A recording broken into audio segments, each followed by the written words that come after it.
In 1984, a relatively unknown stage actor beat out Mikhail Baryshnikov, David Bowie, and Kenneth Branagh to play Wolfgang Amadeus Mozart in what would become one of the greatest films ever made. He learned piano from scratch, 6 hours a day, for 6 months, until not a single key he struck on screen was incorrect. He got through a bottle of Jack Daniels in one night, developing Mozart's legendary laugh. He secretly sabotaged his co-star during the film's most intense scene to make the confusion look real. The result earned him an Academy Award nomination, helped the film win 8 Oscars, and boosted Mozart's music sales by 30% worldwide. His name was Tom Hulce, and within a decade, he had all but disappeared from cinema entirely. Not because he failed, not because Hollywood rejected him, but because something inside him, something older than any role he'd ever played, simply couldn't survive under the lights any longer. So what happened to the man who played Mozart? And why did Hollywood's most gifted misfit decide that being seen was the one thing he could no longer afford? There is a particular kind of career that Hollywood has never understood. Not the meteoric flameout, not the slow decline into bad sequels and reality television. The kind it can't explain is the quiet departure. The actor who reaches the top, looks around, and realizes they were never supposed to be there in the first place. Tom Hulce didn't belong in Hollywood. He knew it before anyone else did. And every choice he made after Amadeus was an attempt to find the place where he actually did. Thomas Edward Hulce was born on December the 6th, 1953 in Detroit, Michigan. He was the youngest of 4 children. His father, Raymond, worked for the Ford Motor Company. His mother, Joanna, was a singer. She'd performed briefly with Phil Spittleny's all-girl orchestra before settling into domestic life in Plymouth, a quiet suburb where ambition was something that happened to other families. As a boy, Hulce wanted to follow his mother. He wanted to sing. It was the one thing that made the world feel less ordinary. But when he hit his teenage years, his voice changed. And the singing career he'd imagined since childhood collapsed before it had even started. He later described it simply as losing the one thing he thought he was meant to do. Most children adjust. Tom Hulce replaced one obsession with another. He saw Christopher Walken perform in a play in Stratford, Ontario, and something unlocked inside him. Not inspiration exactly. More like recognition, the sudden understanding that the stage was a place where a person could disappear into someone else entirely and still call it work. When asked years later why he chose acting, Hulce gave an answer that explains more about his psychology than any biography ever could. Because someone told me I couldn't. At 15, he left home. His parents weren't sold on the idea. But Hulce had already made the decision. He enrolled at the Interlochen Arts Academy, then the North Carolina School of the Arts, then spent a summer training in England before heading to New York. He gave himself a decade to make it. Along the way, he worked as an usher, a ticket seller, and whatever else kept the rent paid while he waited for the stage to call him back. It called sooner than anyone expected. But the thing that would define Tom Hulce, the pattern of reaching something extraordinary and then walking away from it, was still years away. In 1974, at 21 years old, Hulce made his Broadway debut in Equus, opposite Anthony Hopkins. He started as Peter Firth's understudy and eventually replaced him in the lead. For 9 minutes every night, he performed completely naked on stage. It was the kind of role that terrified most actors. Hulce described it differently. "It's so skillfully written," he said, "that it doesn't seem an unusual thing to do." During the run, a major television network offered him a deal. He turned it down. The stage was all there was, and he was going to do it properly. His first film came in 1977, a small part in a movie about the day James Dean died. It went nowhere. Then, a year later, he was cast as Pinto in National Lampoon's Animal House, the shy, awkward, good-hearted freshman surrounded by chaos. The film became a cultural phenomenon. Hulce was suddenly visible, but visibility and belonging are not the same thing.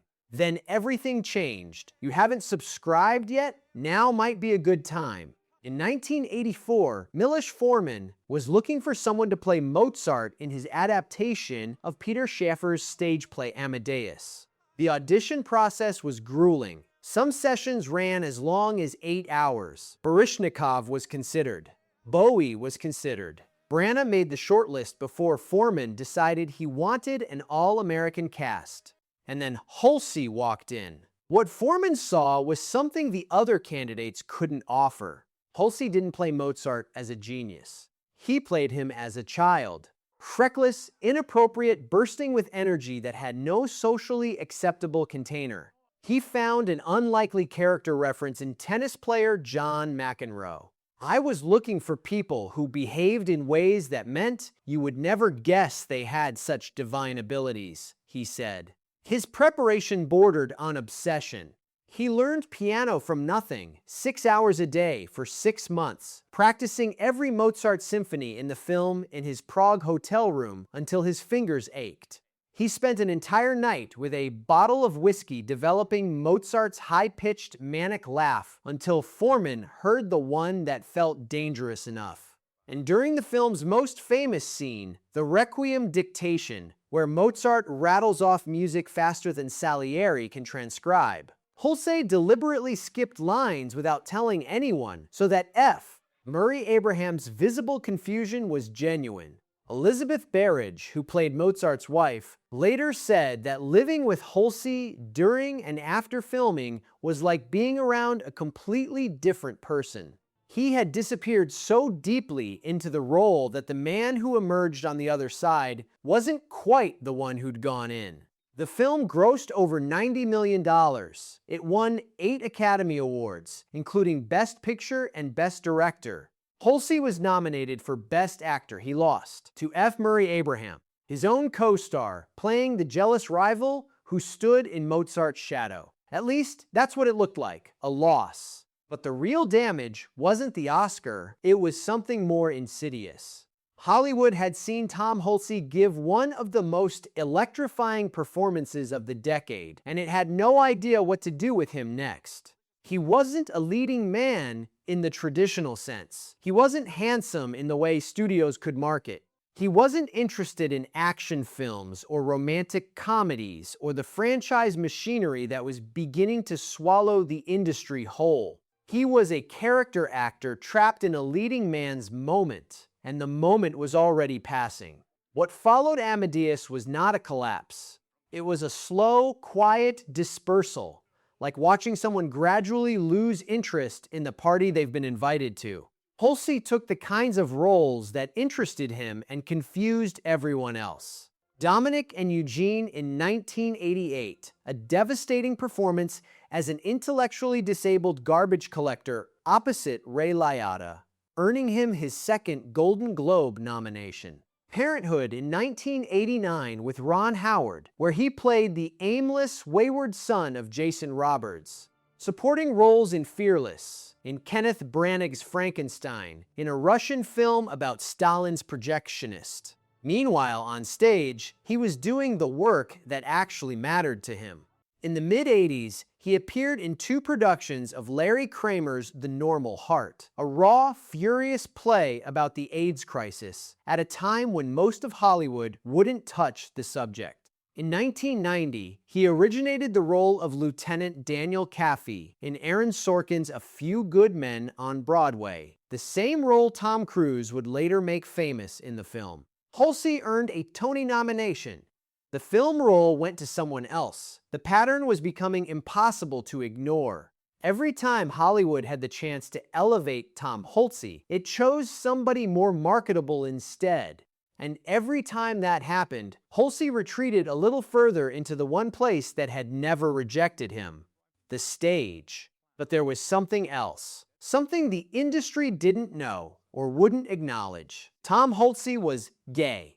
In an era when coming out meant kırıksuaizfight, when even the rumor of homosexuality could collapse a leading man's bankability overnight, Hulce kept that part of himself invisible. He wouldn't publicly confirm it until a 2008 interview with the Seattle Gay News, where he also took the opportunity to debunk internet rumors that he'd married a woman and fathered a child. That information, having a wife and child, is false, he said. In the world of the internet, there are many falsehoods. For decades, he had been hiding in plain sight, playing misfits and outcasts on screen, Mozart, Pinto, Quasimodo, while living as one off-screen. In 1996, Hulce voiced Quasimodo in Disney's The Hunchback of Notre Dame. It was, in a way, the most autobiographical role he ever played. A man hidden away in a tower, watching the world from a distance, singing about the day he might finally be allowed to join it. The film earned over $300 million worldwide. It was the last major role Tom Hulce would ever take. That same year, he won an Emmy Award for The Heidi Chronicles. And then, as though those two achievements had provided a kind of permission, he stopped.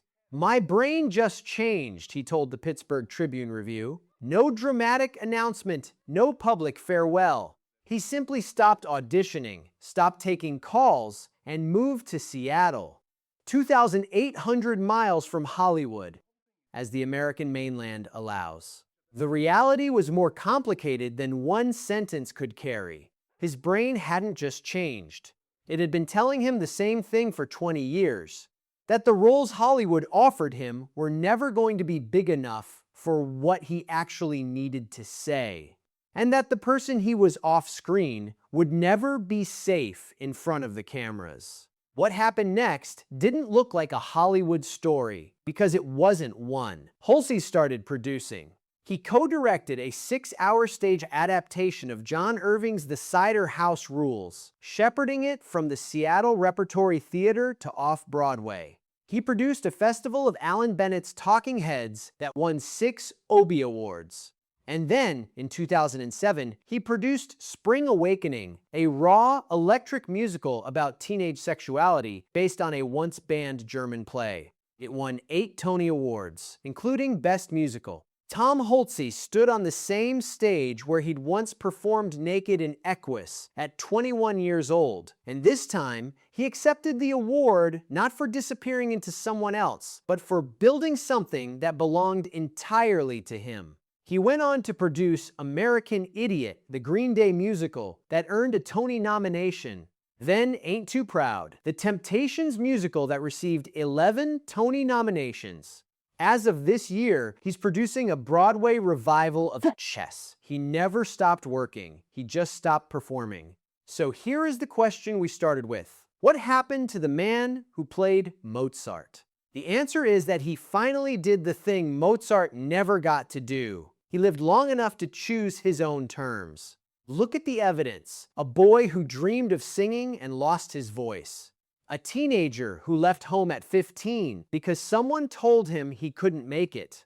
An actor who gave himself a decade to succeed and then hit Broadway opposite Anthony Hopkins at 21. A man who delivered one of the greatest film performances of the 1980s and watched the Oscar go to the actor standing next to him. A gay man in an industry that would have destroyed his career if it knew the truth. A performer who spent his entire life playing misfits, the awkward freshman, the misunderstood genius, the man in the bell tower, because he was one. Every role Tom Hulce chose was a mirror held at a careful angle, close enough to reflect something real, far enough to keep the audience from seeing what was actually behind it. And when the mirrors stopped being enough, when the gap between who he was on screen and who he was in life became too wide to bridge, he did the bravest thing an actor in Hollywood can do. He walked off the stage and into the wings, where the real work happens, where nobody is watching, and where a misfit can finally stop pretending to belong. It wasn't a fall. It was the first honest decision of his career, and everything he's built since has proved it. He never came back to acting. Not really. A bit part in Stranger Than Fiction. A brief cameo in Jumper. In 2023, he returned one final time to voice Quasimodo in a Disney short. The bell ringer, the outcast, the man in the tower, singing from a distance. Perhaps the most remarkable thing about Tom Hulce isn't the Oscar nomination or the Emmy or the Tony. It's that he spent his entire career proving that the most powerful thing an actor can do isn't disappear into a character. It's finally appear as themselves. Thank you for watching, and I'll see you in the next one.